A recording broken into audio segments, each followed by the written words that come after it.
How to turn on read statue message on your TikTok account. Hello guys, today I will show you how to do this. Just watch this video until the end and make sure that you like and subscribe in this channel. So let's start. First guys, you will just go to TikTok, then open it. After this, when your TikTok is opening as you see right now, you will just go here to your profile, then click, and then when your profile is open, you will just go here to this three line, then you go to settings and privacy.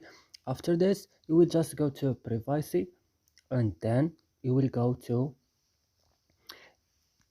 direct message. Then you will find here read statue option. You will just turn on this option by going here on this place and turning on this icon like this, and that's it. It will work with you. And that's it guys. I hope this video is useful for you. Don't forget to like and subscribe in our channel, and see you next video.